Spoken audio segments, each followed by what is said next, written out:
You know, the problem I have with the modern left these days is the conversation is too narrow. It's too narrow in that it's all Medicare for all when a whole array of things should be discussed, and it's all capitalism, capitalism, capitalism. When it's just as much money and politics, just as much the tax structure.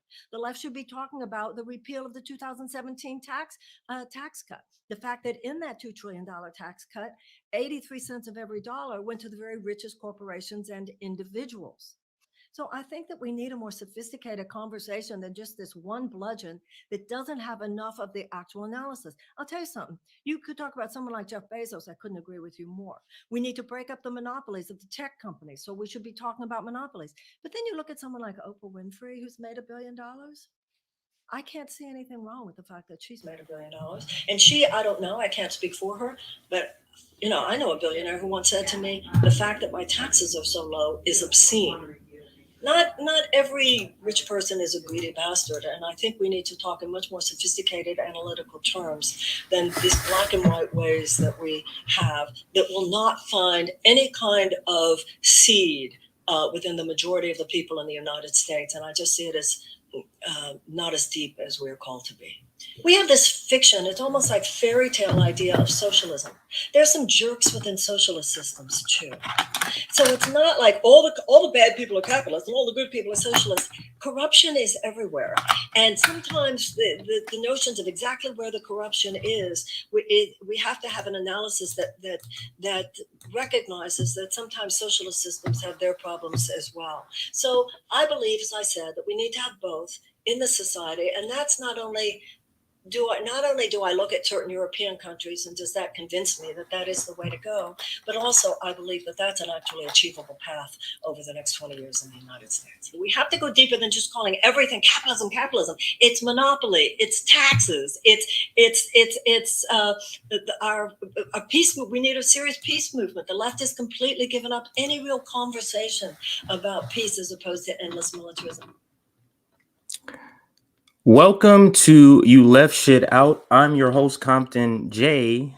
And what you just heard was Marianne Williamson on the Amped Up podcast with Amped Up with Ryan Knight. And this was January 2021. I'm sorry. The lettering is very, very small here. So January, so about a year ago, a little more than a year ago, she went on the Ryan Knight show, and this is what she had to say about the left, unsophisticated.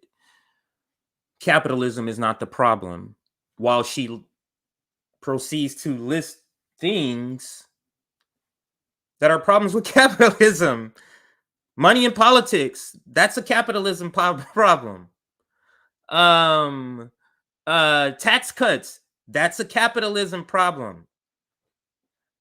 So I thought somebody sent this to me a few days ago, and I just got to it for whatever reason today. Let me check the notes to make sure everything is right here. Okay, so everybody can hear me. Okay, good. All right, so let me play it again. And actually, I'm gonna try to get on this call in so that people can call me. So let me see about connecting this here. 1 second here. I guess I gotta turn this off because my Bluetooth headset automatically connected to something that's not my laptop, so it must be this here. So let's power this off. All right. So let me then bring up, because I don't want to have any feedback here. So let's try this. So if you're watching and you have the call in app and wanting to call in, I guess that's going to be the best experience on the call in app. So let's get started. Let me click on it and then hit go live. Only people you can invite can join. Emojis allowed. Public. Yes. So start. Okay. So I believe I'm on in room 2 live. And this is me talking. Okay, so I got it. So I'll leave that up for those that want to join there. I'll check back on that in just a second. So welcome those on call in, the call in app. This is my first episode on the call in app. I added the call in app slightly late after the normal stream was started. So I just want to do a welcome to that audience. So let's get back to the topic and let's play the video again. So for those on the call in app, your best experience is to watch the stream also while you make the call, because there might be some times where you won't hear sound unless you're watching the stream. So here we go one more time with and I'm gonna like stop it in spots to make a point. And the problem I have with the modern left these days is the conversation is too narrow. It's too narrow in that it's all Medicare for all when a whole array of things should be discussed, and it's all capitalism, capitalism, capitalism. When it's all Medicare for all, which is probably our number one ask, and it's all capitalism, capitalism, capitalism. So those she feels like we discuss that too often. We discussed it too much. Those should not be top priorities. Pick your one, whichever one you think applies to what she's saying. It's just as much money in politics. So let me back that up just a few more seconds so you can hear that whole sentence. Things should be discussed, and it's all capitalism, capitalism, capitalism, when it's just as much money in politics, just as much the tax structure. Money in politics, isn't that a capitalist problem? We call it lobbying. In other countries, it's called bribery. So lobbying, money in politics, is uniquely efficient, let's put it that way, successful, because of capitalism. So, you're naming things that are capitalism problems. The left should be talking about the repeal of the 2017 tax cut. And so what she's doing is saying the left needs to be involved in more things. And then she proceeds to name things that's electoral politics. So she's basically saying the left needs to be involved more in these electoral politics. Right? That's the take I'm getting from this. The fact that in that $2 trillion tax cut, 83 cents of every dollar went to the very richest corporations and individuals. How is a tax cut and that going to the richest individuals? How is that not connected to the capitalist system? But she wants us to deal with it, talk about it, get into the arena with these topics, but in the arena of the duopoly. Now, I didn't plan to add this originally, so let me show you the original graphic here. So I'll remove this one and let's share something else. So the original graphic, I think it's still on. Let me find it before I share to make sure I have it.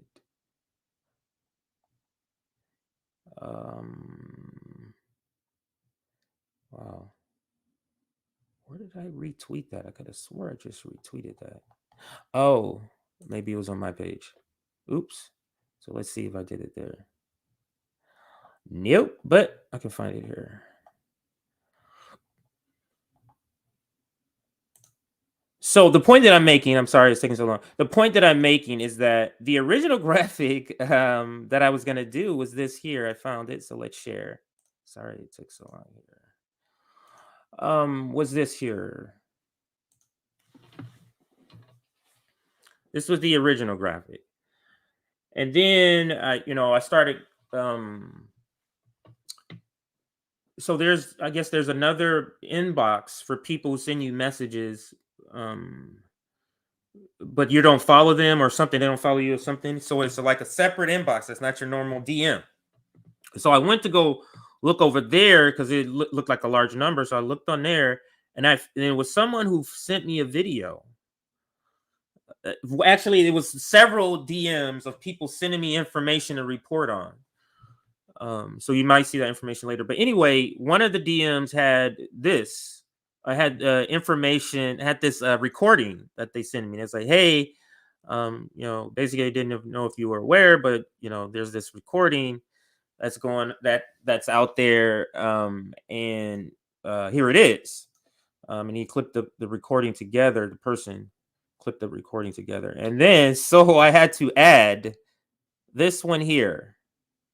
Now, the Nina Turner story or topic was in the title, but I didn't have in the graphics, so that was always there, and I just decided to add her onto the graphics since I was adding Marianne Williamson. So hopefully everybody can hear. Let me check the call-in app and see what's going on. Okay, I do see people here. Oh,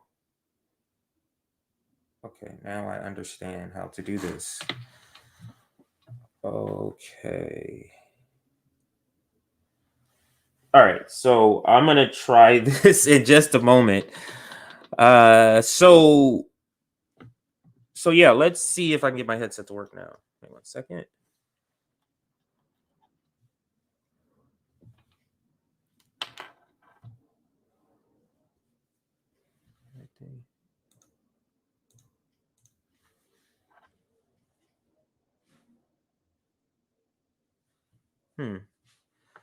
Still nothing. So we'll see how this goes. Alrighty. So I'm going to bring up the episode. Oops. Wow.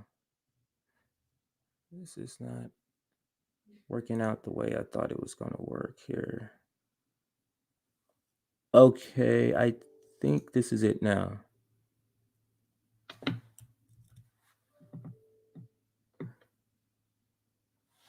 All right. Okay, here. All right, so now I think I'm off mute. So for those, I see now that I do have some people listening through the app who I didn't have before. Okay, so now I'm online. Sorry, audience, I'm doing something new, so just bear with me while I set this up. So now everybody on the call-in app, I'm getting some thumbs up on the app that they're hearing me fine. So great. Thank you for that. All right, so the call-in app is working. Now let's see if we can get you online so the audience can also hear on YouTube. Let's see if this is gonna work. Let's cross our fingers here. Testing. Want to call in? No, I just want to listen. All right, I can't hear it on the app, but anyway. So that was the graphic. Let's get back to the show. I'm going to go to a couple of callers in just a moment here, but let me set up what we're talking about a little more. So let's discuss more of this video, of this audio that someone sent me here. All right. Yeah. Okay. So let's continue. So I think that we need a more sophisticated conversation enough of the actual analysis. I'll tell you something. You could talk about someone like Jeff Bezos. I couldn't agree with you more. We need to break up the monopolies of the tech companies. So we should be talking about monopolies. But then you look at someone like Oprah Winfrey, who's made $1 billion. She thinks this is a good point. Oprah Winfrey is terrible. Oprah Winfrey is terrible. Michael Jordan is terrible.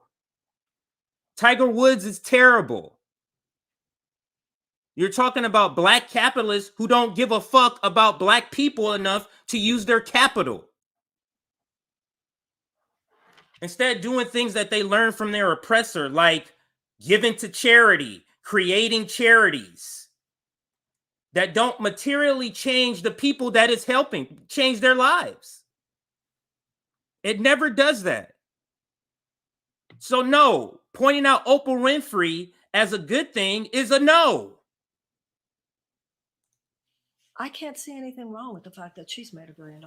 And I don't know, I can't speak for her, but I know a billionaire who once said to me, the fact that my taxes are so low is obscene. What the fuck The fact that my taxes are low is obscene. So the fact that a billionaire can correctly identify a terrible system that benefits him, what the fuck does that mean? But you say it like it's evidence of anything.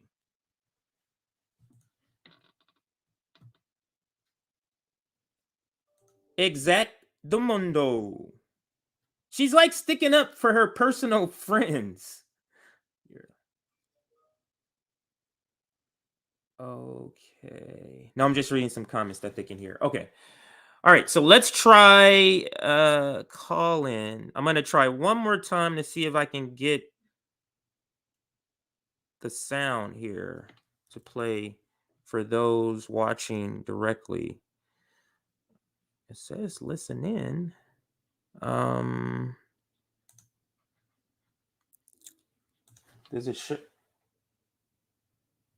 Does it show me talking here? It does. All right, so maybe I'll bring somebody in and that'll help this out here. Leave. Sorry about that. All right, so let's try a call. It looks like we have Kashawa. So let's bring in Kashawa and see what Kashawa thinks about, what Marianne Williamson is saying. Hopefully you're able to hear, you're watching as long as you're calling in. So let's bring him in. This is my first time doing it. I think I just pressed you, right?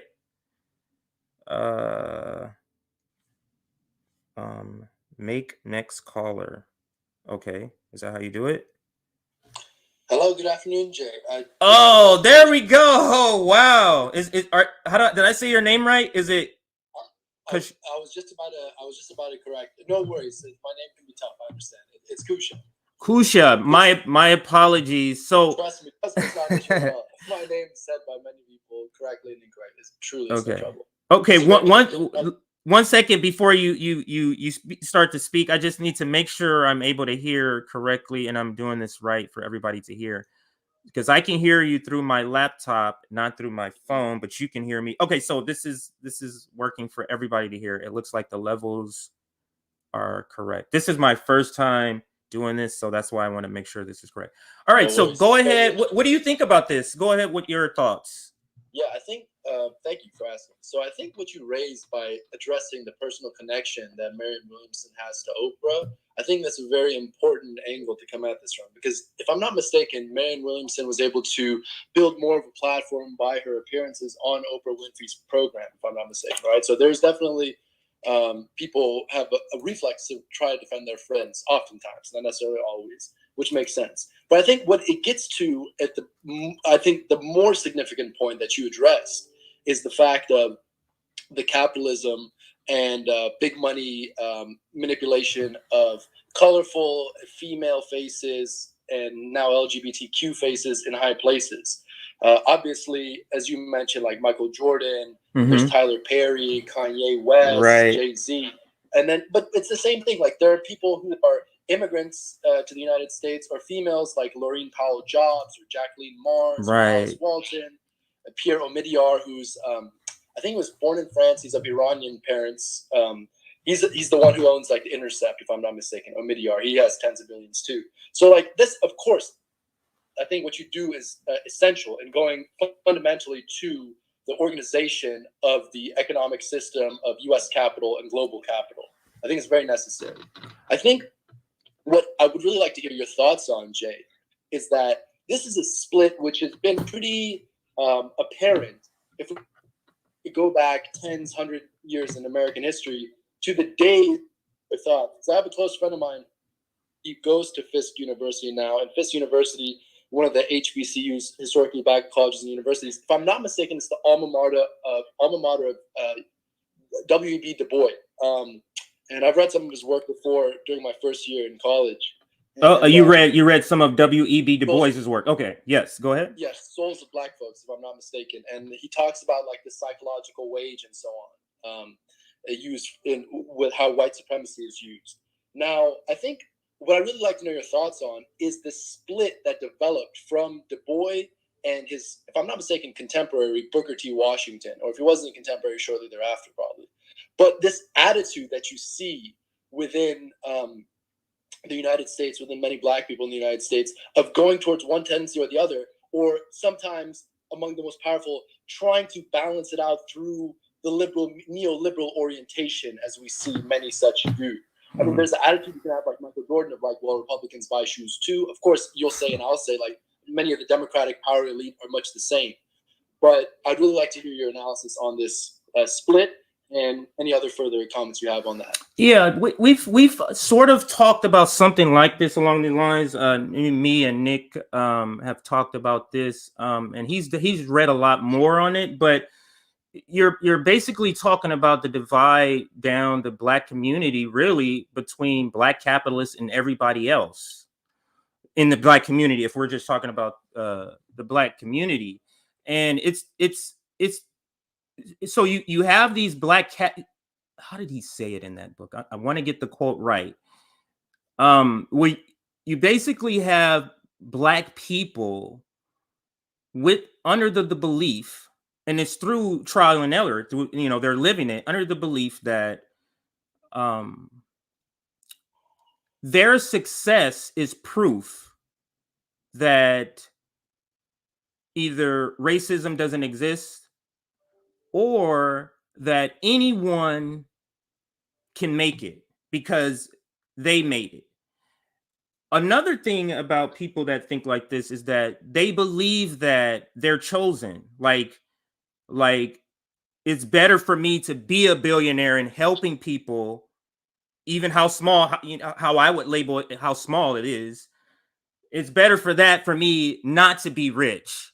So it's like they're saying, like, it's good for me to be rich so that I can help the people that I'm helping. But what Black capitalists are never willing to do is risk capital.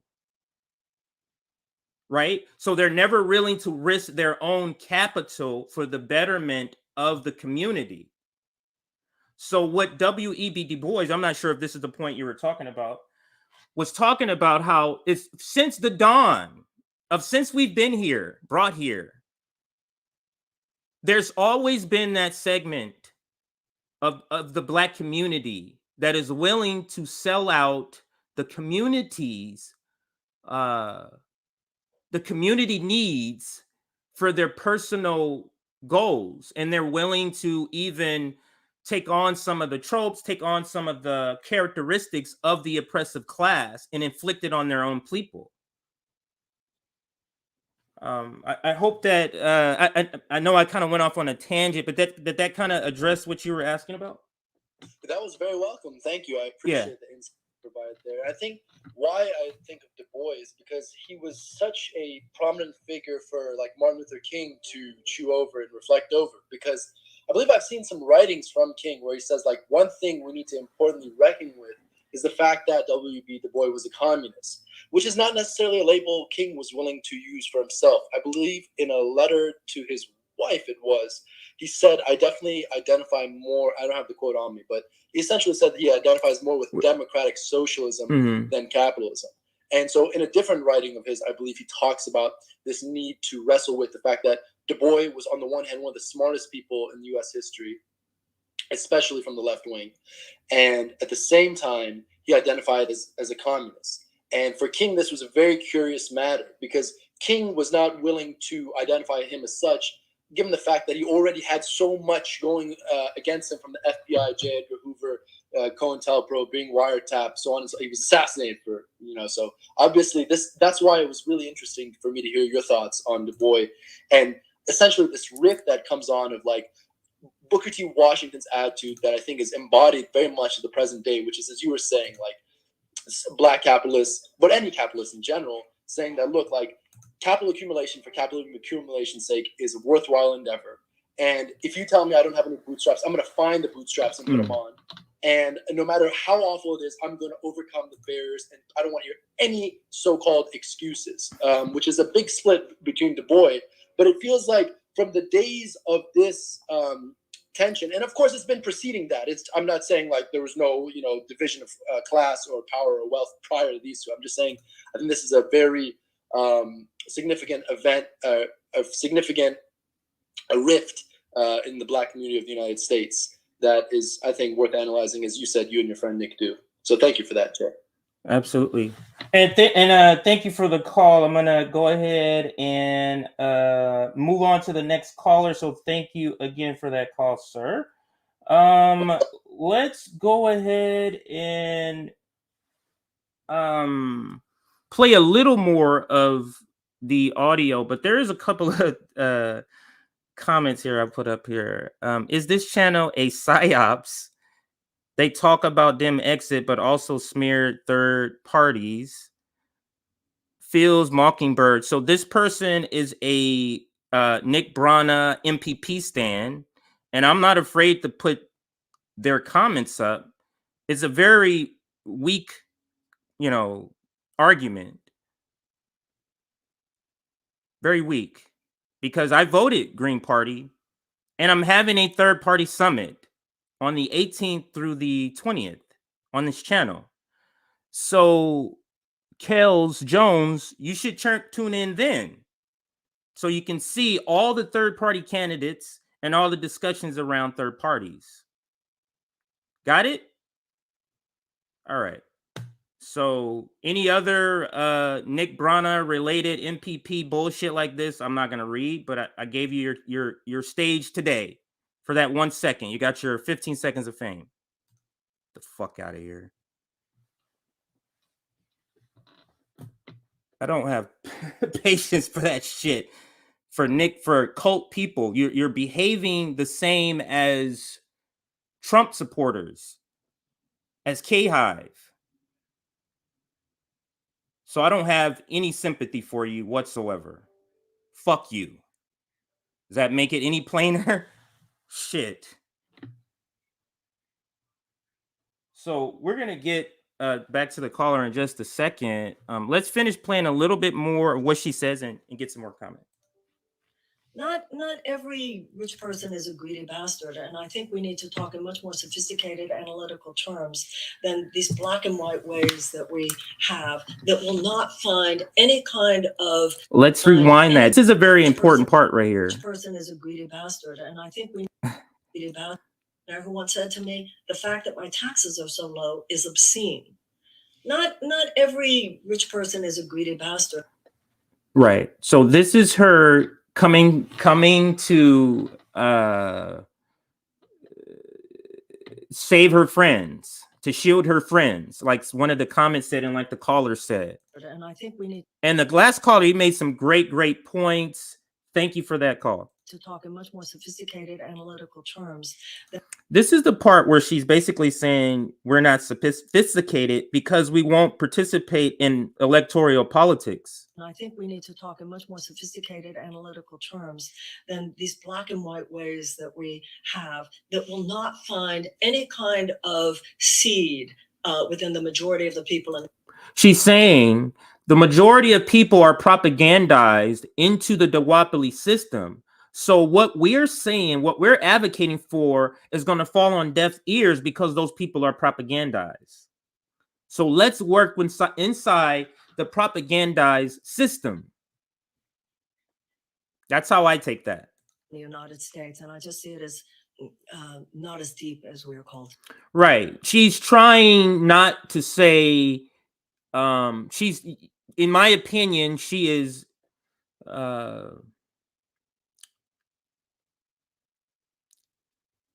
holding back what she really wants to say in describing these types of leftists that she's describing. Have that will not find any kind of seed within the majority of the people in the United States. And I just see it as not as deep as we're called to be. We have this fiction, it's almost like fairy tale idea of socialism. You see how she's saying we? She's not part of we to me. There's some jerks within socialist systems too. So it's not like. So this is the part where she's saying There's jerks, people in socialist systems. There's jerks, people in capitalist systems. That is not the critique we're saying. The system of capitalism is the problem, and there are jerks in capitalism. The system of socialism is not the problem. You see how this comparison is apples and oranges? Because you're bypassing the system to say that people in both different economic systems have bad people, which is true. But you see how she's skipping over the analysis? Because we're talking about the system of capitalism, which only can function by underpaying labor through exploitation.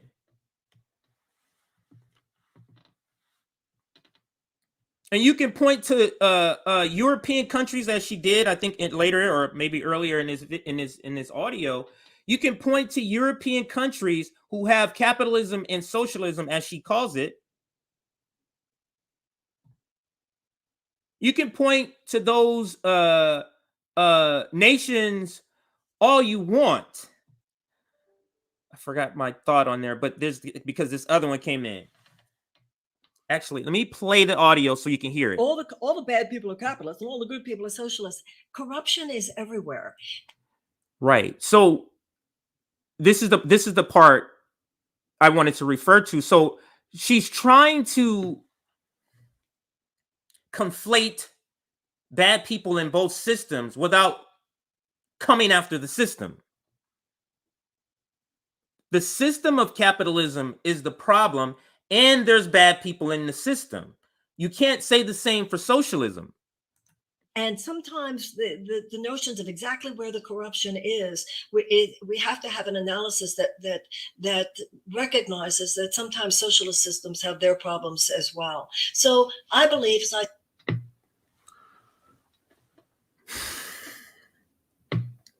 this is the false equivalency.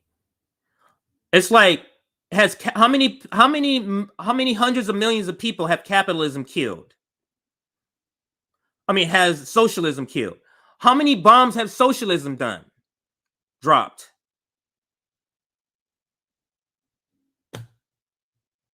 Or only the people who did those things, those are just the bad capitalists that she's talking about.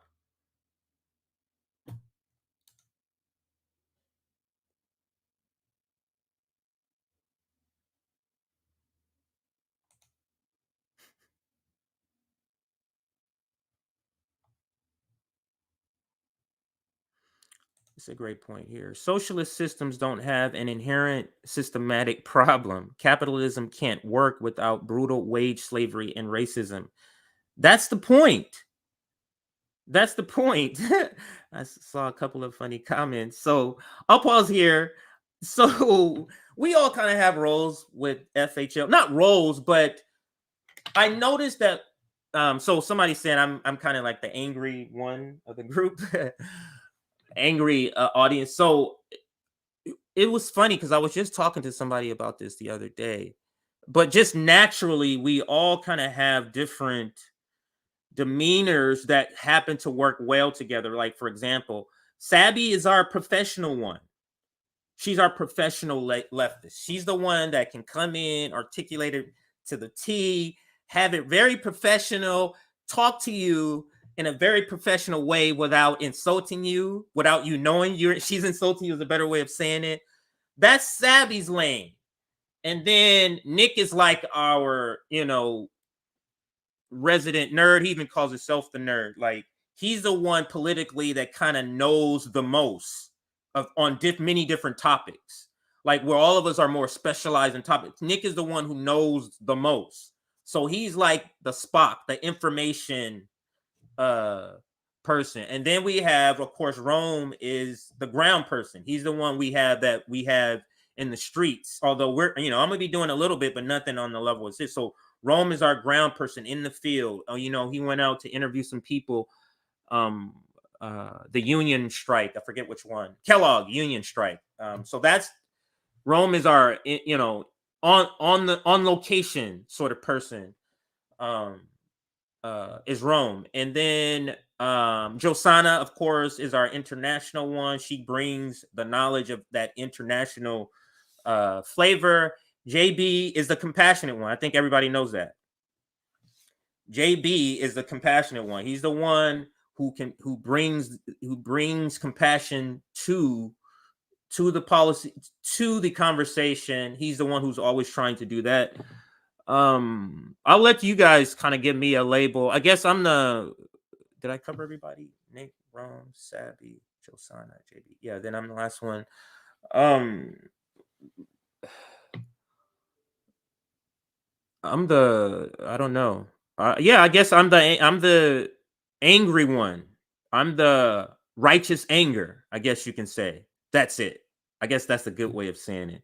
And I'll let you come up with other names. So that kind of covers the comment that I saw. So now let's get back to this video here, because we need to get to some other topics. I said that we need to have both in the society, and that's not only do I look at certain European countries and does that convince me that that is the way to go, but also I believe that that's an actually achievable path over the next 20 years in the United States. We have to go deeper than just calling everything capitalism. It's monopoly. We have to go deeper. Give the details about it, because all you say, you're just talking about the subcategories of capitalism. Monopoly is just a subcategory of capitalism in this country. There's other systems, I guess, that can monopolize something, but we're in capitalism. We're in a capitalist system. And she wants us to get off. That's what I'm getting out of this. Most of this here has been centered around billionaires, her friends. Everything can be capitalism. There's bad and good and everything. This is a stop hating capitalism thing. Capitalism is not the problem. Let's clean up capitalism.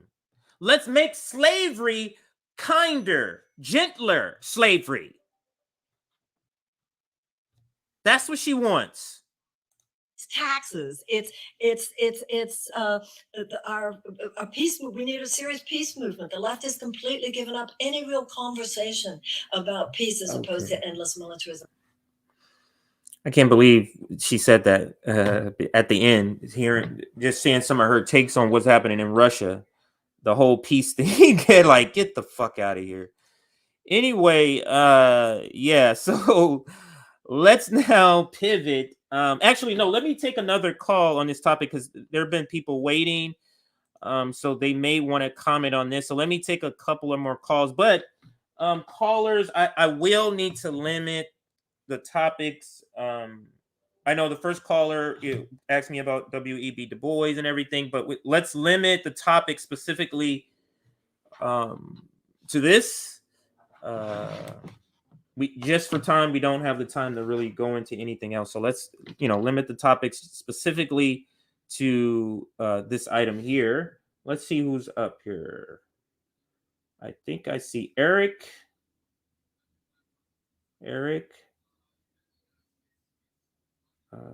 Did I do it right? Oh, maybe I didn't click it right. There you go. Is that you, Eric? Hey, how you doing, CJ? What's up, man? What are your thoughts, or what did you have to say, sir? Well, I think Marianne's perspective comes from her background and her age group. What do you mean by that? Like, what do you mean by that?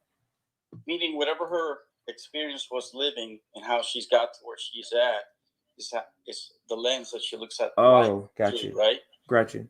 And so her immediate action is not there. Whereas, say, for instance, the RBN crew, you guys are seeking immediate action.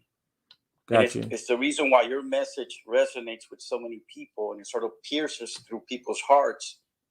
Whereas her message is more of the status quo to some degree, right? Mm-hmm. It's not immediate. You don't hear the immediacy in her voice or her actions, what she speaks about. But when I hear you guys, RBN, over the last several months that I've been listening to you guys, your message pierces through the ears, my ears, and I'm sure all the listeners. My take on this is we need more people to hear your message because it's going to resonate. It's going to cut through the BS. And right now, YouTube the algorithm minimizes RBN's ability to grow its audience. I've been, basically asking Savvy and others and yourself. I got another name on YouTube that I use, but it's to get you guys out in front of more people to hear your message, because I believe that when people hear what you're talking about, they're going to be able to see and hear that what you're telling is the truth, and not what we're hearing from the boutique left or whatever. I know you don't like that label, but just to say, hey, this is the truth. This is the real message that we need to get out. Because I think when people hear it, regardless of their age or their background, your message is going to get to what we need to have happen, which is the paradigm change for all of us to hear. But right now, the propaganda from the mainstream media is so powerful, so ingrained in our minds that we can't see past that. But when you hear RBN, and when you hear Jay talking about his dialysis or whatever other experiences that you guys have had, it's undeniable to say, hey, these guys are telling the truth, versus someone like Marianne, whose message is couched by her, wherever she's at in life, whatever resources she has. So she's willing to wait, and you can hear it in what she's saying. She's comfortable. Right. Whereas RBN is not comfortable, and we can see that. I can hear it. I'm okay, as far as me personally, I'm doing okay, but I've had to, pay my dues through life to get to where I'm at. And I can tell you, because I come from my experience has been challenging, and I know for a fact, because I've done the research, only a small percentage of people that come from a socio-economic background that is very tough are going to make it out of there. Very small, less than 1%. Right. So what does that mean? When Marianne talks about what she's saying, it only applies to a small percentage of people. So when you get the message out of RBN, hey, here's the truth. Here's Rome doing something for the community out in Compton. That's real. People can see that, and they can reflect on that. We need this message to get out to more people. Absolutely, Eric, and thank you for all the very kind words you have to say about RBN. This is what we are striving for. It is absolutely a voice that is missing. And for my audience on YouTube that's visually watching, I just put the website for call-in up there, and that's what you see, the callers in the queue. You see Sabby there in the queue.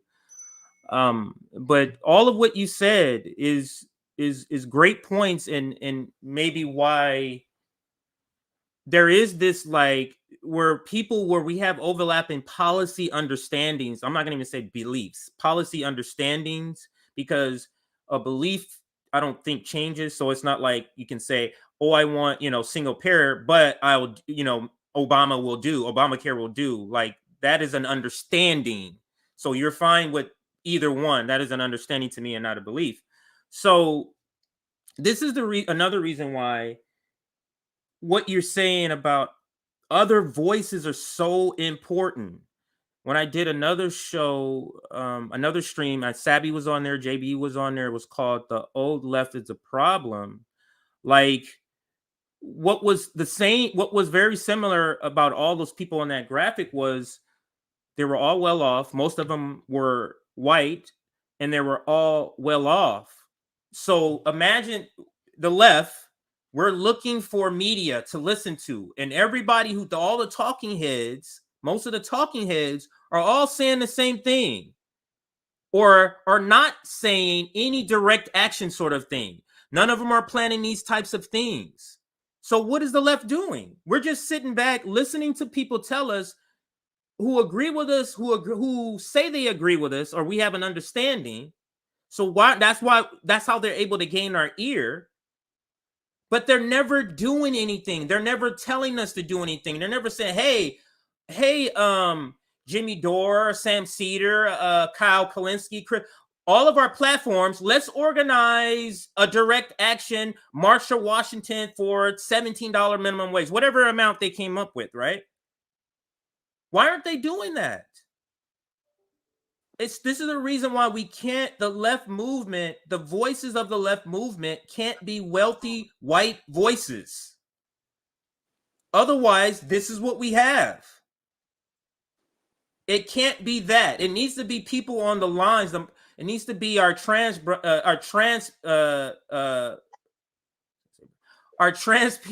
people, our LGBTQ, our indigenous, our people with disabilities. These are the people, homeless, unhoused people, people on Skid Row. And Rome and I were talking about this when he was out here. When we were down on Skid Row, it was like, this is the people we need for the revolution. These people down here. And now I'm gonna fill you in. We've talked. We have big plans. Like, yeah, in a year, we're gonna be down here. We're gonna have a DJ. We're gonna have this whole corner DJ. This whole street is gonna be popping with food and clothes down there. That's go ahead.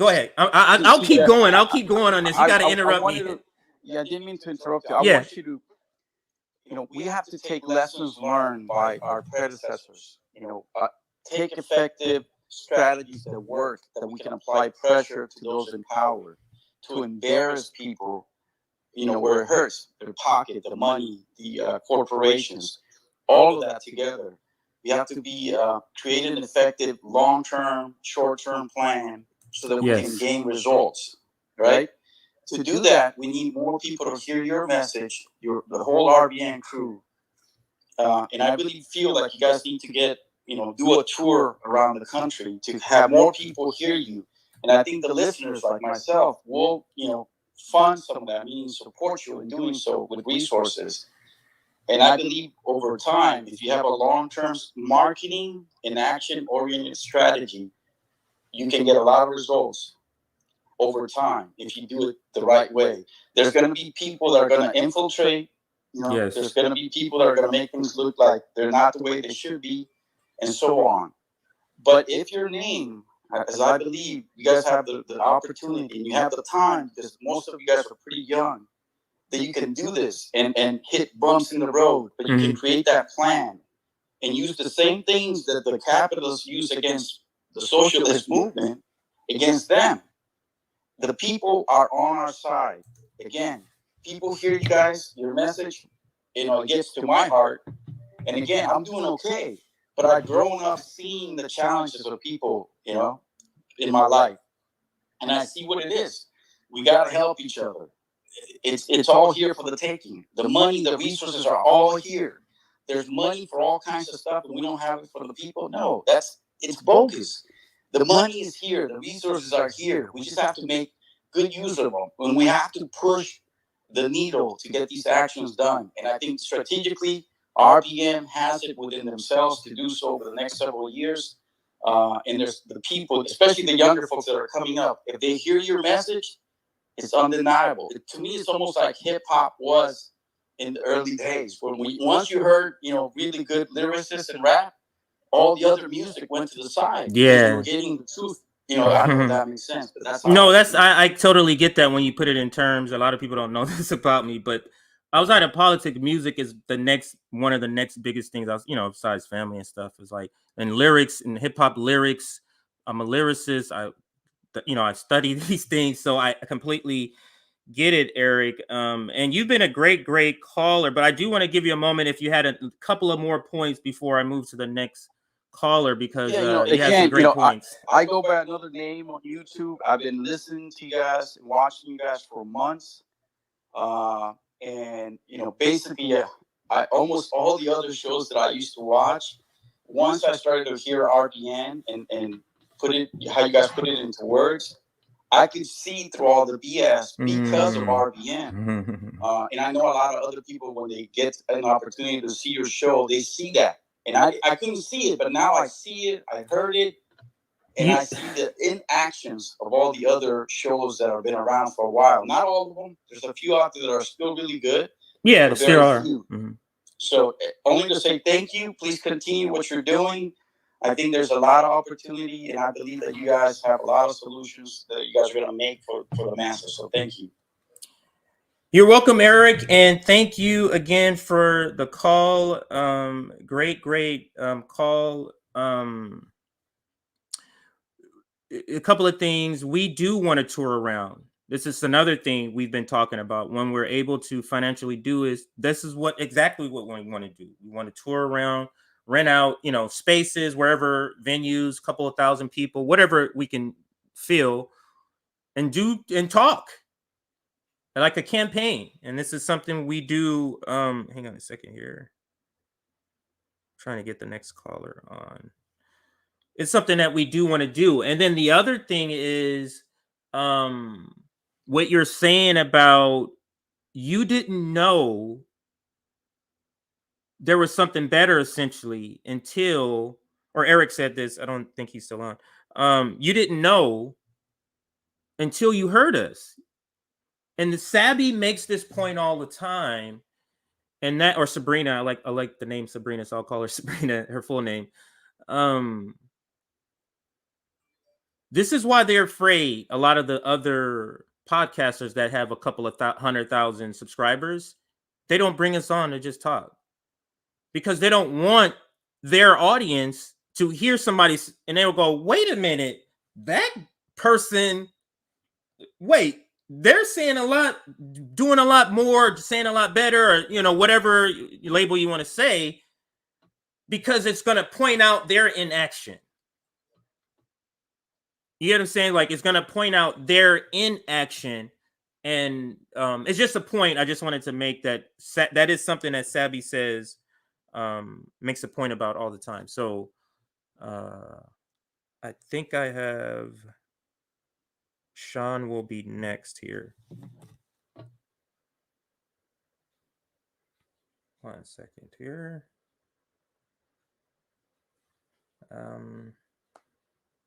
It's not refreshing. Anyway, so let's actually pivot. And those who are on the call, you'll be able to comment on this Marianne Williamson story also, along with the second story, because all of the stories are kind of connected and they're all connected to Democratic exit. So let's now talk about, where do I have that graphic at here? What am I sharing? Okay, making sure I'm not sharing my DMs. Okay, so let's go here and let's go to, let's go to Nina Turner's story.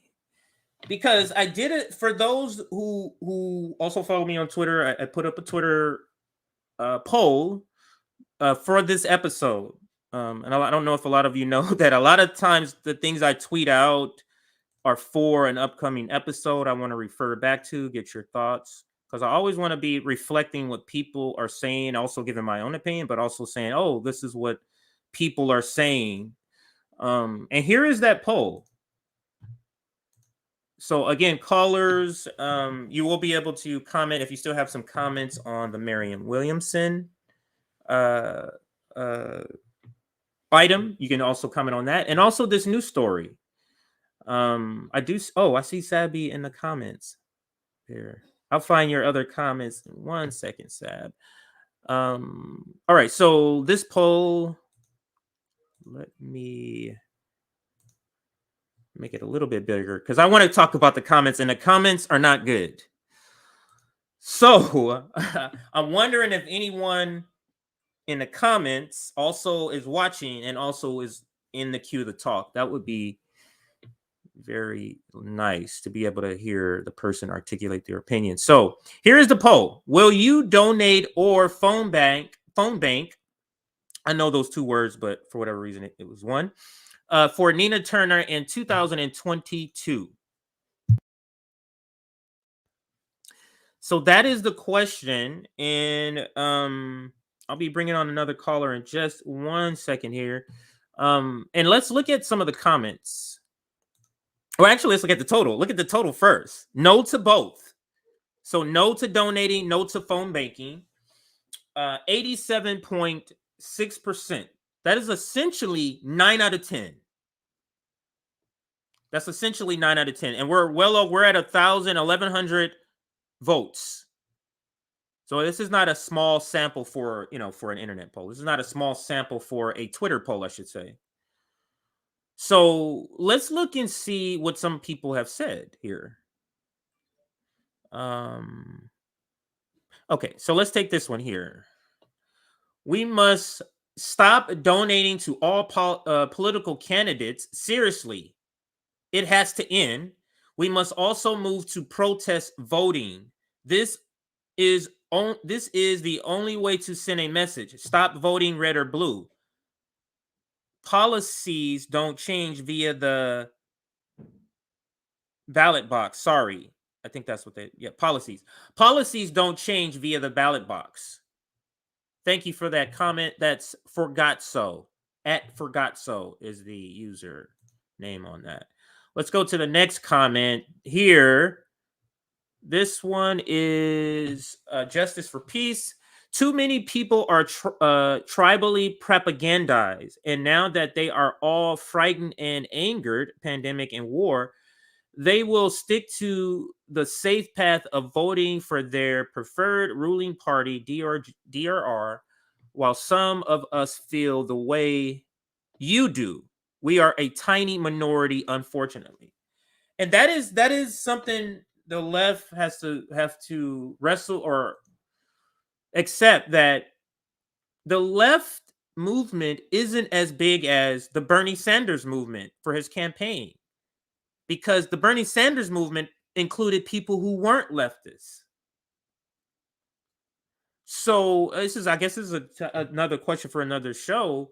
So if we saw that the coalition that Bernie built can come together and be on the same team under the understanding of a campaign, why can't we do that outside of a campaign?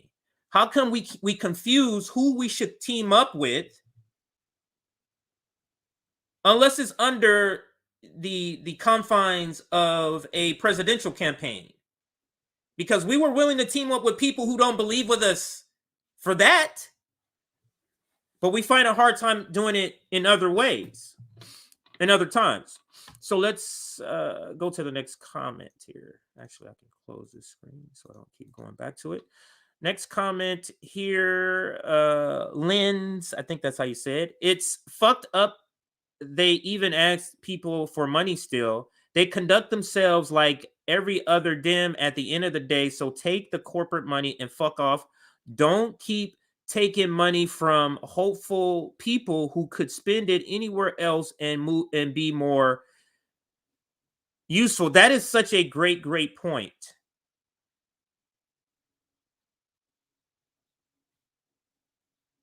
You're taking money from people who are hopeful you're going to do something that you know you're not going to do. Terrible.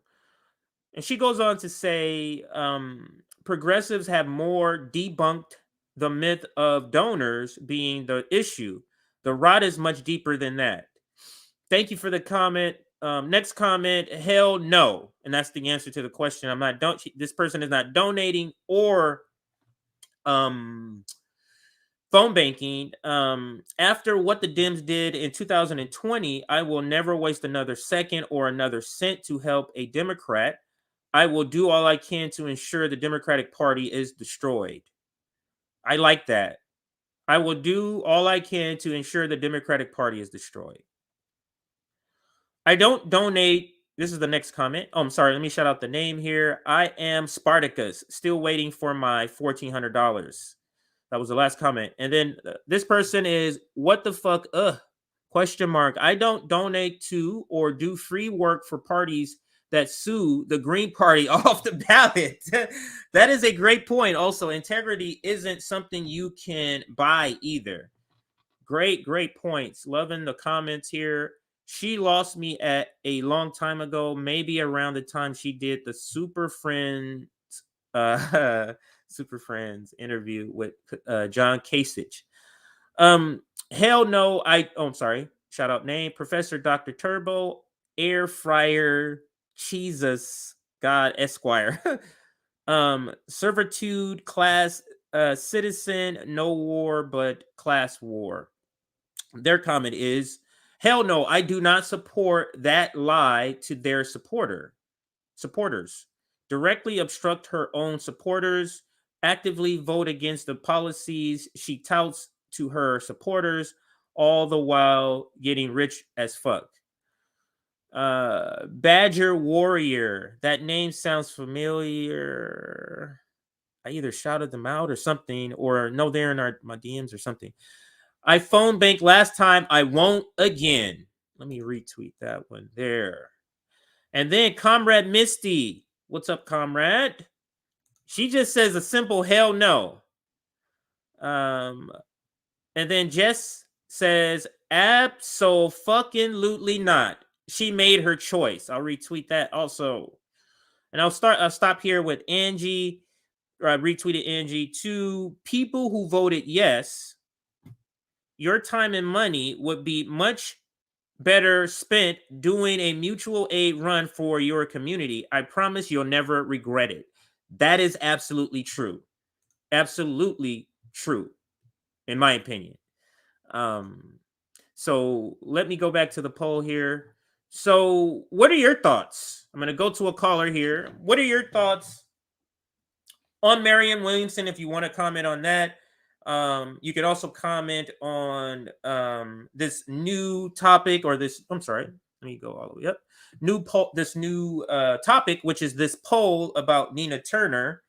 And let's make next caller.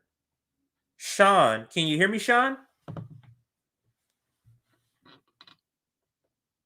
Sean, can you hear me, Sean? Maybe not. Let's see if the next caller is able. I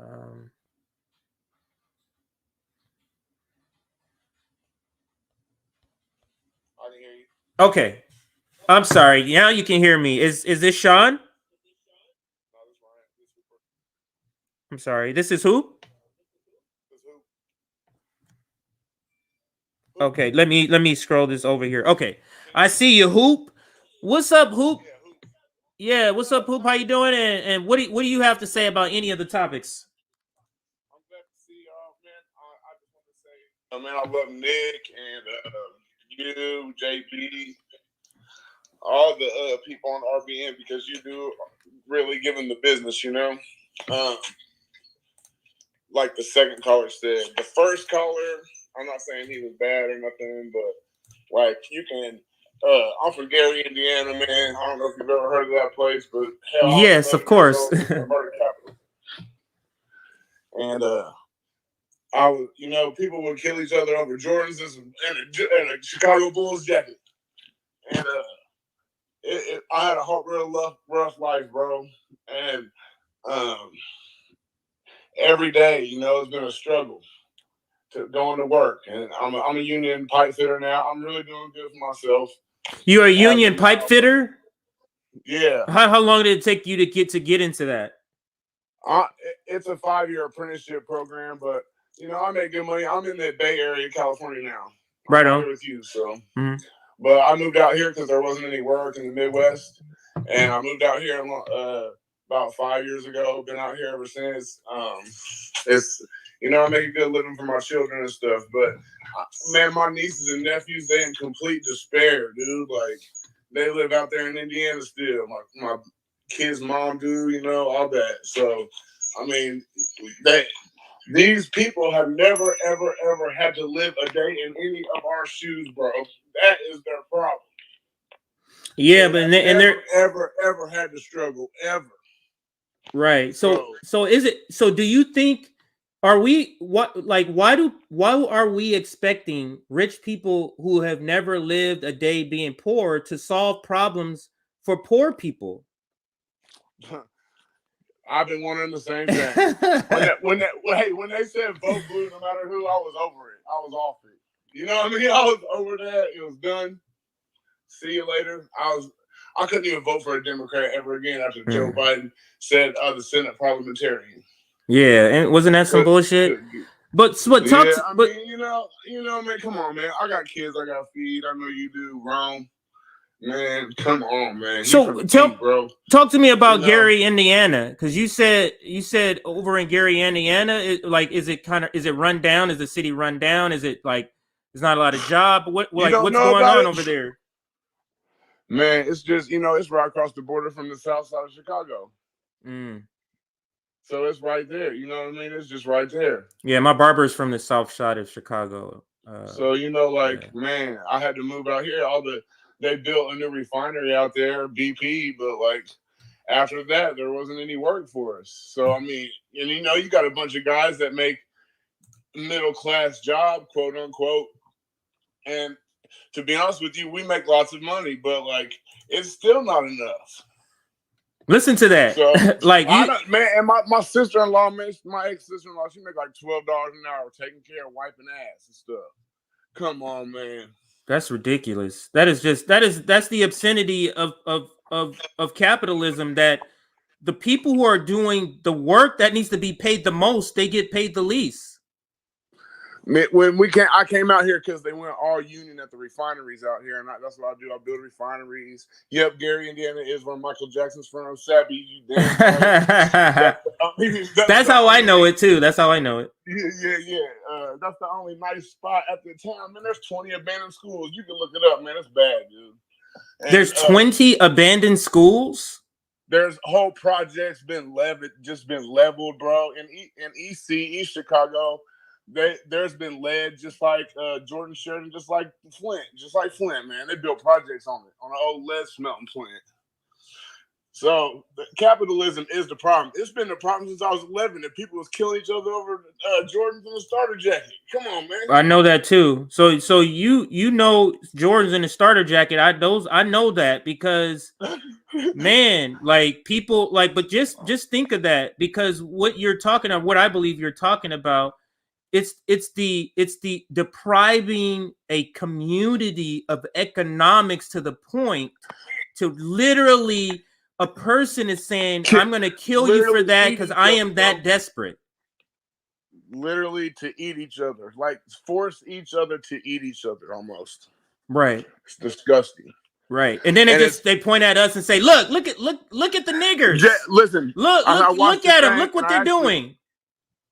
Sorry to interrupt you. I watched your thing, and I'll end with this. I was watching one of your streams, and JB came up with the best thing with his what you call him, you call him compassionate. He's very compassionate.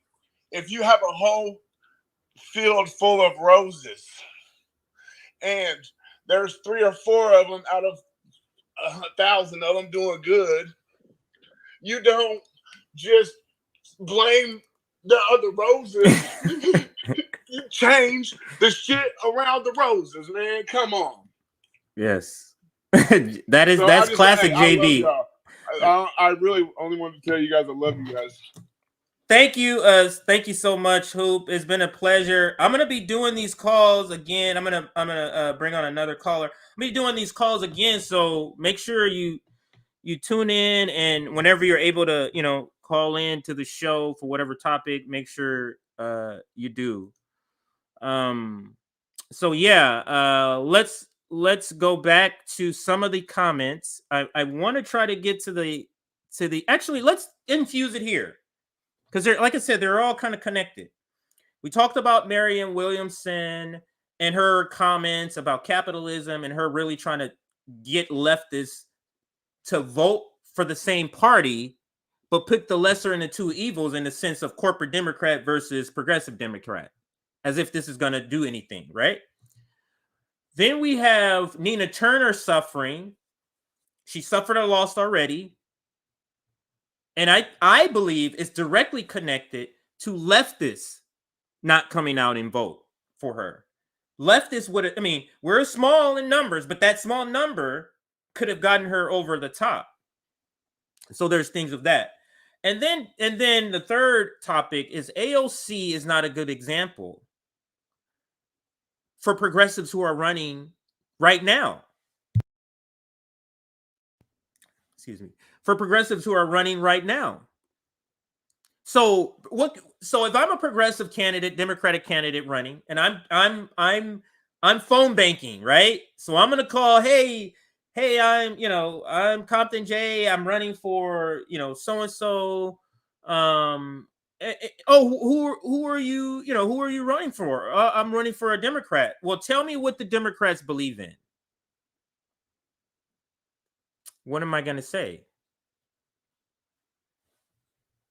What do the Democrats believe in?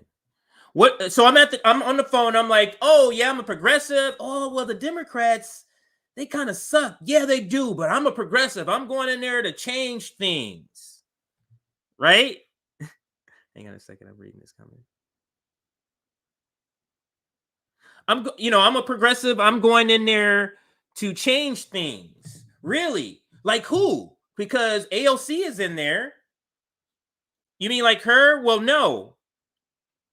Okay, well, what about Rashida Tlaib? Like her? No. Any of the squad people? No. I'm going to be different than them. You get what I'm saying? You know how much easier it would be for progressive Democrats to run right now if AOC, the squad, just put up a fight. JB said it best one time, and he said, the victory is in the fight.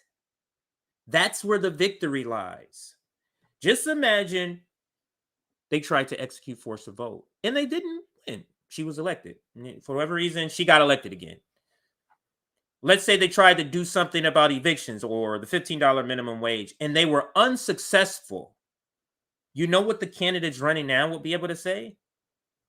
Hey, you saw what they almost did. We almost got Medicare for all. We're forced to vote. We almost got it. But we missed it by this much. We only need like 7 more progressives. Really? Just 7 more? We can get Medicare for all? Yeah. Can you do that now?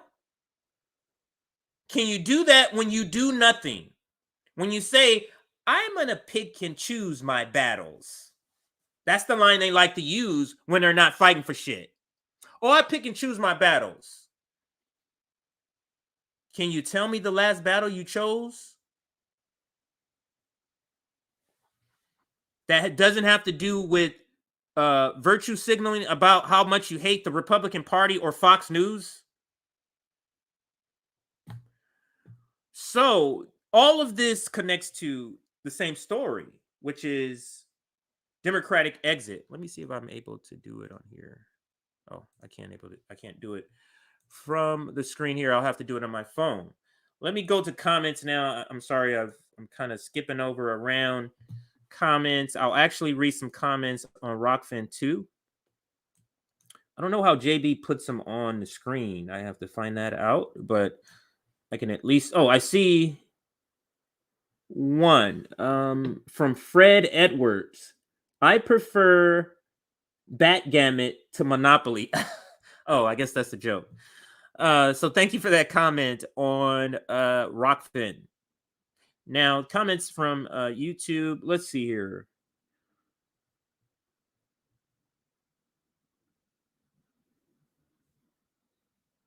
Oh, I thought they were talking about me. I'm going to put something that has to do with the topic here. Looks like they're talking about Tucker Carlson and Fox News and Jimmy Dore about something.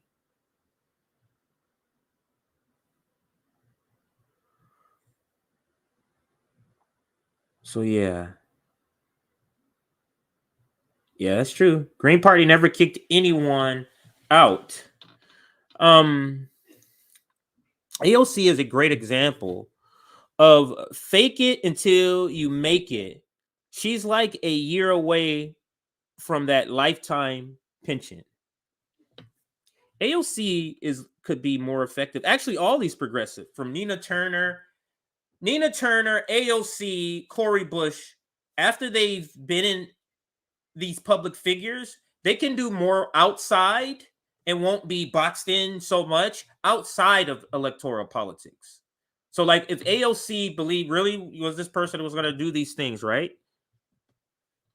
I guess he's saying the lifetime pension. So she hits her lifetime pension, she retires, she takes her millions of followers and do the direct acting that she felt she couldn't do while she was elected.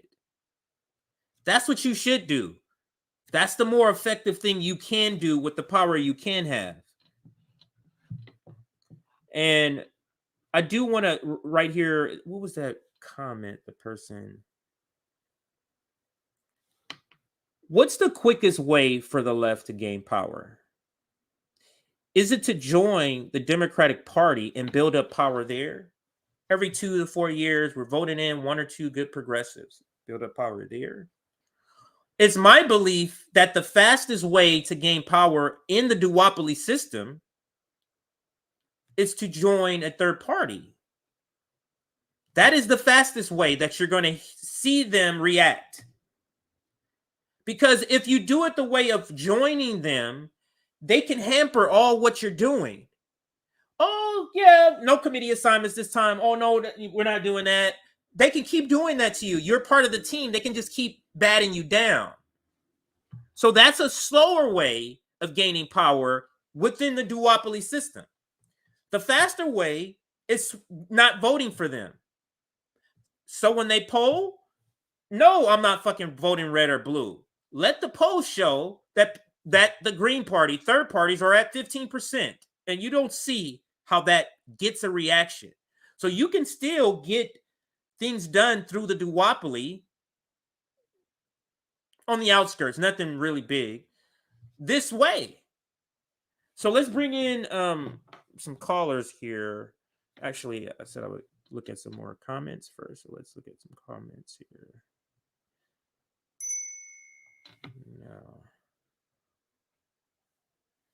No. Oh, okay. I see it, Sabi. Sabi messaged me that it was muted. So I'm not sure. I know it's working now, but I'm not sure if you hear me in between. Let me look at it. Yeah, every time I talk, it shows that you can hear me. All right, so that was Hoop. Let me see who is still here because my app on my phone is not current here. So it looks like I'll try Sean again. Let's see if Sean will be able to join now. Sean, are you there, Sean? Yeah, I'm here. What's up, Sean? This is Compton J. What do you think about any of the topics, or what say you, sir? Well, first of all, I just wanted to say that I think I either saw Sabby or Nick through Jimmy Dore like a couple months ago. You saw who? And Nick or Sabby, I forget which one. Oh yeah, But Sabby went on the Jimmy Dore show to promote her women's thing. Yeah. No, I'm talking about like a couple months ago, and I've been listening to you guys since. Oh, gotcha. You saw Nick on the Jimmy Dore show, and that's how you heard about us. Gotcha. Now I understand. Yeah. And I just wanted, like, you guys are some of the only people that are making sense to me right now. Like, you guys are some of the only people that have like broken out of that training to think outside of provided frameworks. You know what I mean? Like, right. People are trained from the day they can watch a television screen to think inside their framing. And you guys are some of the only people that do that. Like, RBN to me seems like less of a brand and like a cult of personality and more about the movement. And as much as I love Jimmy, he's a little bit of a cult of personality figure, a little bit of an ego. You know what I mean? But you guys are really like leading the way, being very interactive, and that's smart. Mm-hmm. And I think that's how we need to build a third party. Like, I think it was Eric, he was saying, we got to use some of these capitalist techniques against them. Yes. And what I think we should do is design our third party like a video game where you get points for not donating, but interacting, like going to events, voting on things. You know what I mean? That's how you get people to be invested.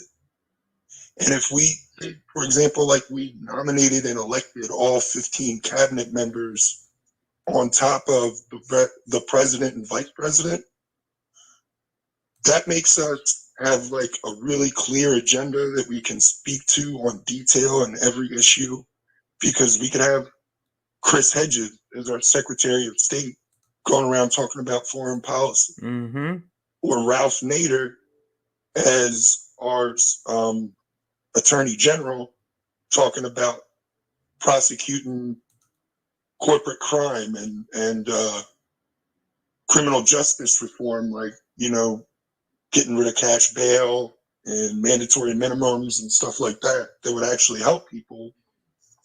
And the more people get involved, like the more people vote on stuff like that, the more willing they'd be to fight a losing battle, perhaps, because they feel like they have a voice.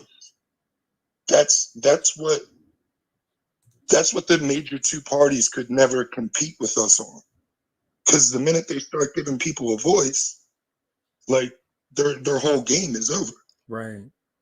That's what we got to do as a third party, is be as radically democratic, as radically transparent as possible, as radically interactive as possible. Because You know you're what I mean? invested. I think what I hear you're describing, people would be more invested in the movement if it's as such as you described. If it wasn't so top down like that and it was just democratic, and we voted on everything, which is very easy to do. With the technology we have, we can poll people in seconds. What do you know what I think? mean? Let me ask you this to kind of piggyback off this topic. I mean, I kind of have an opinion. I think I know your. I would assume your opinion, but why do you think they're against direct democracy? Do you think it's because they know what we're going to vote for, and they don't want it? Of course. I mean, we'd have healthcare. Right. You know what I mean? Like they can't. Their pay would be drastically lower. Things like that. They will be restricted from, inside trading.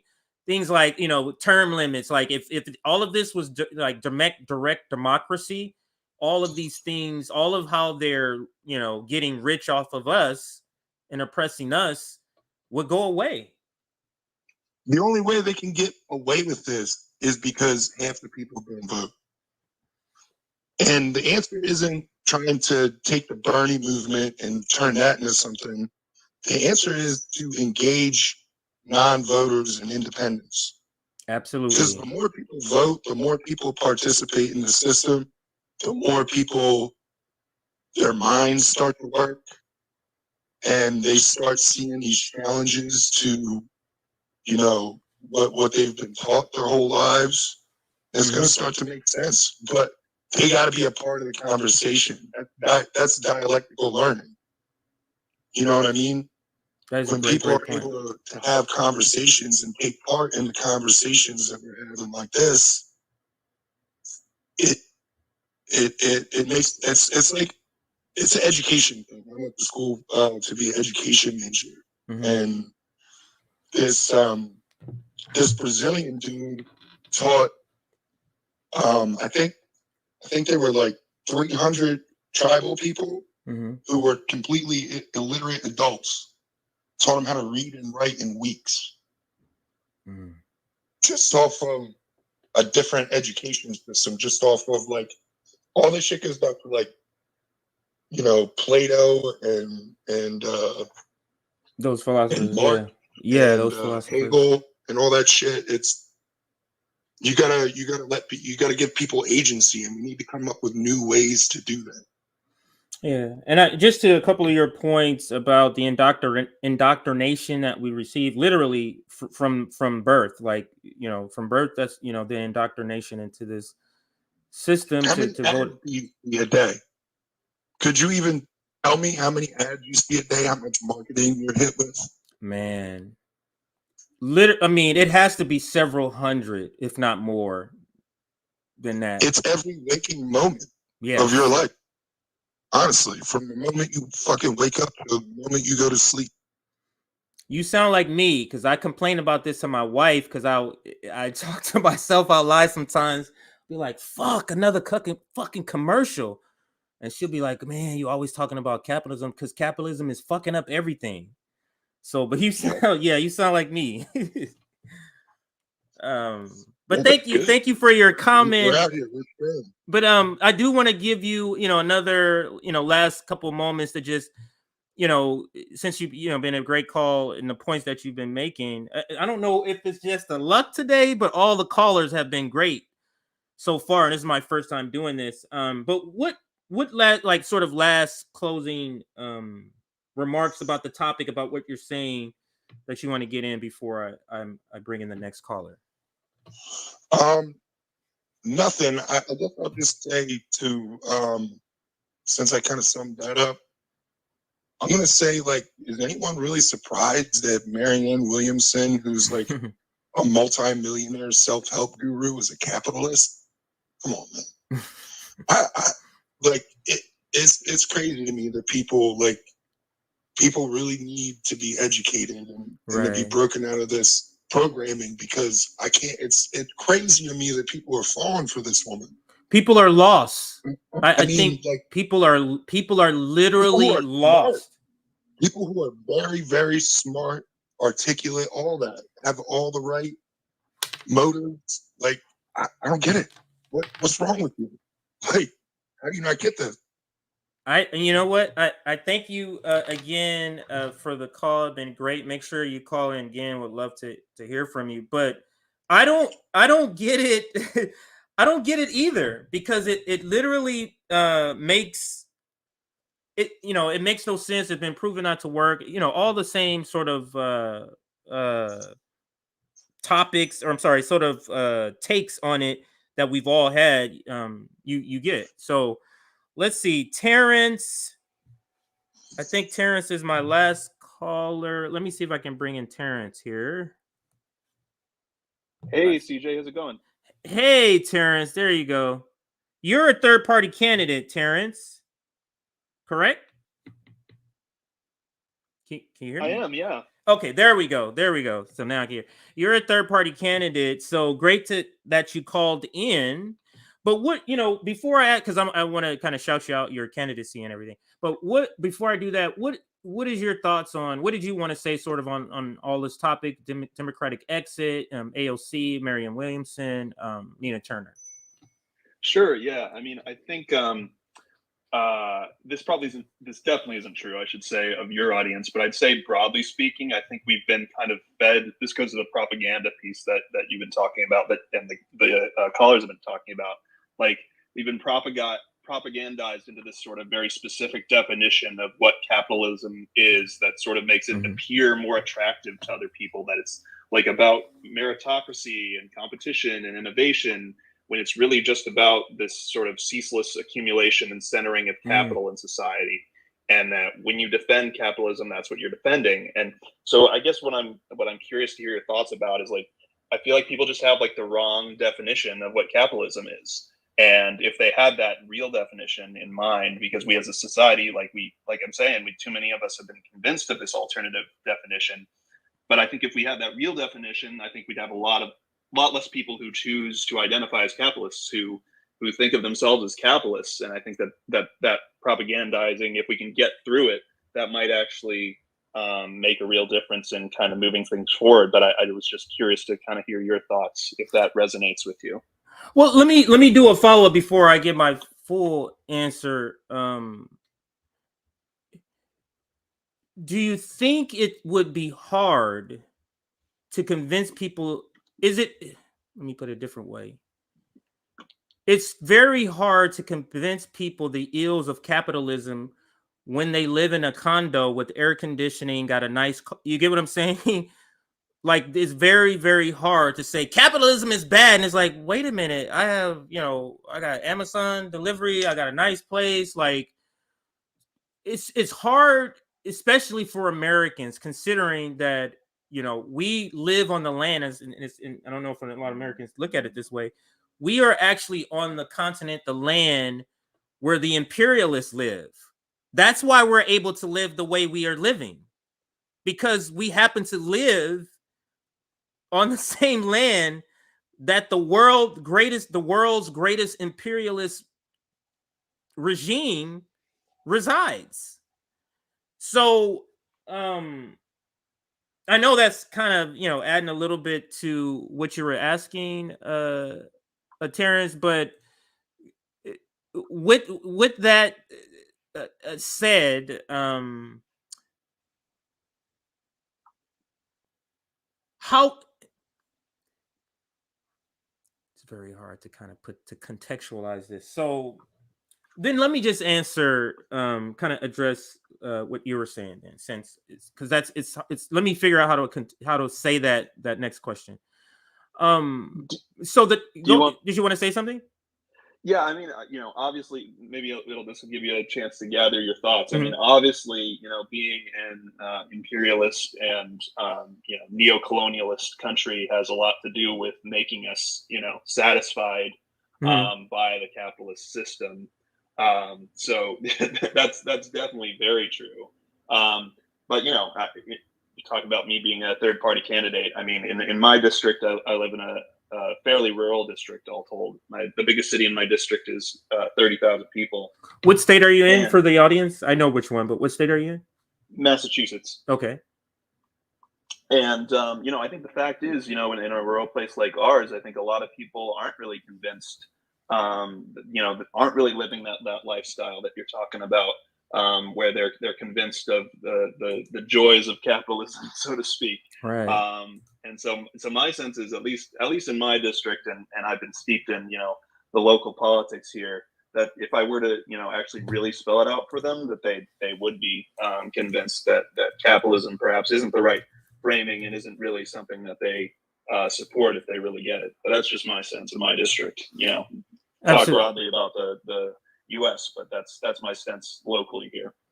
Absolutely. And now let me sort of address one of the question or the topic, because it's more of I look at the more of like of a topic. So let me address the question. So I'm going to put up the technical definition of capitalism, right?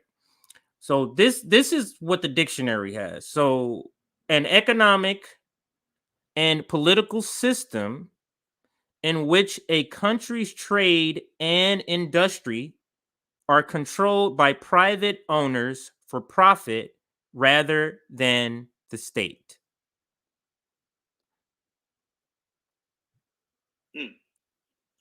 Yeah, can I just quickly respond? Yes.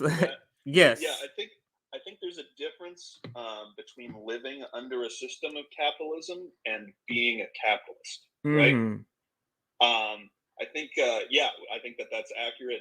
An accurate definition of living under a capitalist system, but being a capitalist, I feel like, is more about this.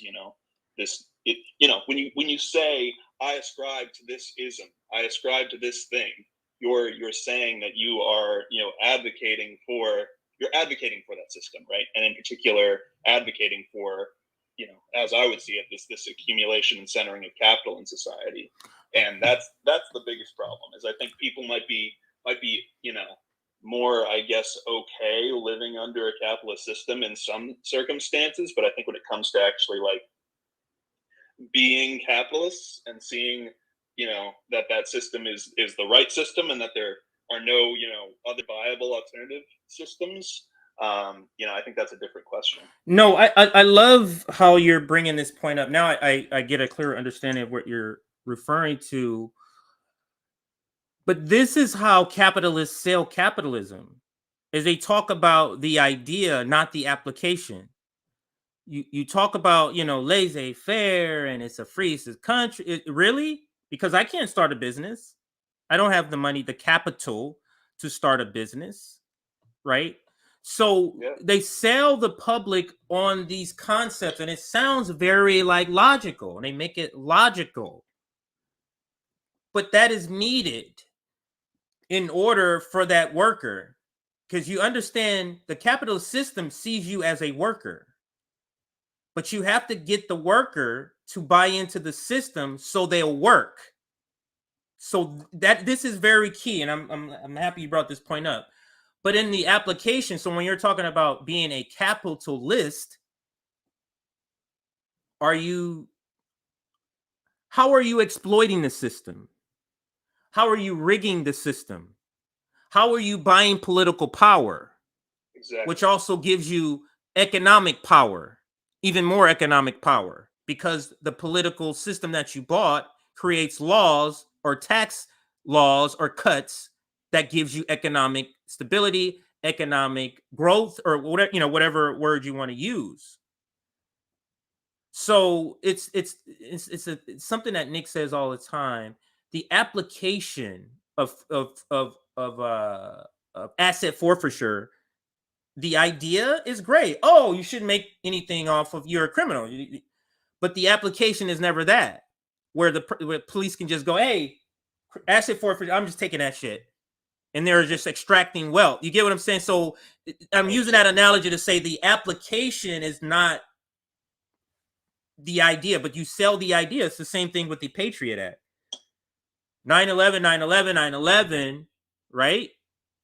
That's to sell the idea for you to be okay with it. So I know I'm going off on a tangent and bringing in different examples, but yes, I think we need to focus on getting people to understand capitalist and less about capitalism, because it'll allow us to point out all the discrepancies, all the problems, all the inequities in the system through that lens.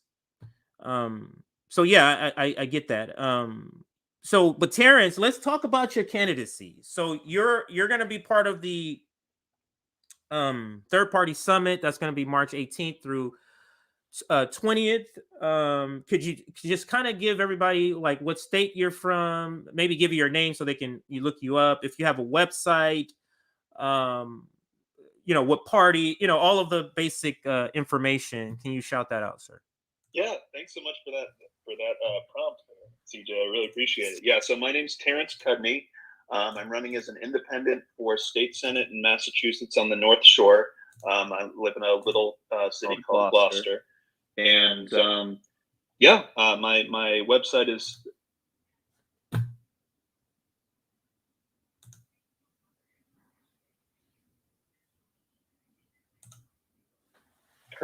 Cudney for MA. But yeah, I'm really excited about the third party summit. I think it has the potential to be something really special. Absolutely, and there's a lot going on in the background to try to put this together. And once we get more information, we'll be able to. I'm trying to hover over your picture so people can see your last name there. For those that are watching, Cudney. Yeah, so you can see his last name there on the screen. Check him out. You'll see him at the summit. The summit is actually going to be, so I can talk about the summit too since I'm here. The summit is actually going to be not just candidate driven. So we're going to be having discussions just like the general summit. We're going to be having discussions on how to make the party stronger, how to build solidarity amongst all of the third parties that have like-minded policies. It'll be a lot more discussions than just the candidates. It'll be about making the parties better, how to affect the duopoly through the third parties. It's just going to be a lot of different discussions. So make sure you tune in for that. And Terence, I'll give you the last word here before I move on. Anything else you wanted to shout out? Did you shout out your website already? Yeah, it's just cudney4ma.com. But yeah, thanks so much for taking my call, CJ. I really appreciate it. And I'm really psyched about the summit. And the last thing I think I'll say is I really appreciated your interview with Professor Anthony Zankis yesterday. As a survivor myself, I think that he provides a really good and important context to what's going on out there. But thank you so much for taking my call. I really appreciate it. Absolutely. And thank you for calling in, and thank you for participating in the General Strike Summit. I'm sorry, the third party summit. Thank you, Terence. So I'm going to put you in the back. Okay. And for those that may still be in the queue, it's not allowing me to click anything else on the calling queue. And it still shows some of the old callers that are gone. Like I still see Hoop. I still see Sean. So I'm not sure. Maybe the app is malfunctioning. So, but I believe we're going to be bringing this stream to an end. We had some great calls. I'm going to get better at this and getting the calls, getting through more calls. Now that I figure out a system to make this a little bit better. And I'll figure that. So I'll figure that out. Don't know when, but I'll try to figure that out. Please subscribe. We're trying to reach 15,000 subscribers by April 1st, which is our anniversary, our 1 year anniversary. We're not yet 1 year old. I do want to thank all the callers, all, for waiting on as long as you did for the calls. All of you were like excellent. So I'm happy to see that our audience is like fire. Like our audience is on point. So very happy to hear the calls today. Makes me very happy. So I'm going to end the stream on the call app. So everybody on the call-in app, thank you for joining me for this episode. Make sure you tune into the next one, and see you later. Okay, so I ended that one, and now I will be bringing this to an end in just a few moments here. It's your birthday. Happy birthday, Car. I think that's how you say the name. Happy birthday, Car. No,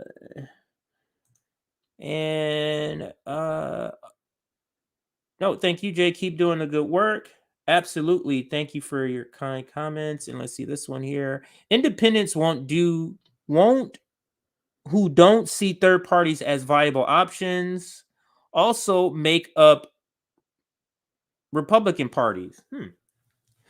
And let's see what other comments here. This is the first time I've watched this. Never ever heard of it until I got it in my YouTube selection. This is great. Wow.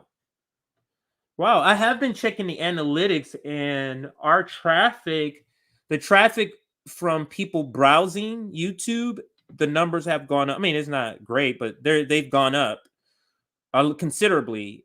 Consider where they were. So maybe people are hearing about us a little more on Twitter. So that's great. Sorry, I always look sleepy.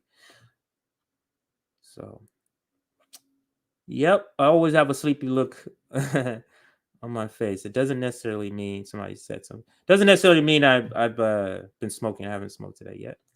I just have sleepy eyes. Oh, that was the same comment. I gotta go up higher. Trying to get through some more comments. It works given that there are multiple parties available, worth exploring in a U.S. context. Alrighty. All right, so let me sum up what the episode is and sign off here. What I'm hearing, and Sabby and I have talked about this, people are fed up. Leftists are fed up. The Seize the House event that Marianne Williamson had didn't go well. She has like 100,000 subscribers, and I think on her channel, the last time I checked, it had 13,000 views, which is not good.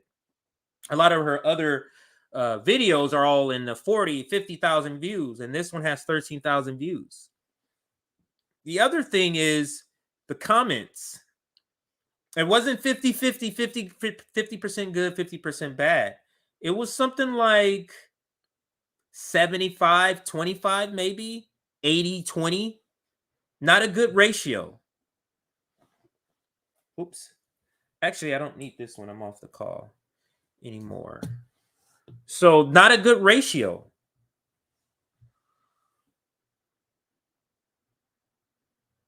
Oh, that's a great point. But all of the topics I talked about today, the reason they're connected to democratic exit, it's all kind of showing in different levels, different areas that people are fed up. Leftists are fed up. That's why Nina Turner didn't win last time. And I'm not sure she's going to win this time. She's going to have all the full backing of as being an incumbent. Not sure she's going to win, not without leftists. Not without the most radical of radical leftists, I should say. You got some people that will probably loosely call themselves leftists that would vote for her, but not the most radical that can get her over the hump to winning. And then you have AOC and all the other squad members and all the other progressives who aren't good examples to even vote for more progressive Democrats. Democratic exit. Then you have Marianne Williamson basically saying Stop bashing capitalism. There's bad people on both sides. There's bad people in socialism and capitalism without the critique of saying capitalism is terrible, it's imperialist, it's racist, is exploitive. Please share this if you like this this content.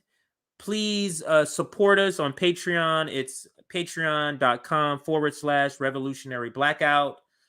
Or you can just, search Revolutionary Blackout.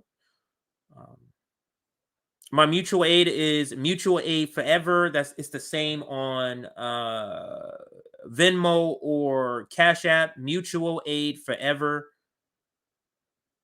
And then on PayPal, mutualaid@gmail. There's the email account. You can find us on PayPal for that. So thank you for listening. Thank you for those on Rockfin. Hopefully you enjoyed the discussion. First time doing the call-in app, and it was a success, I would say.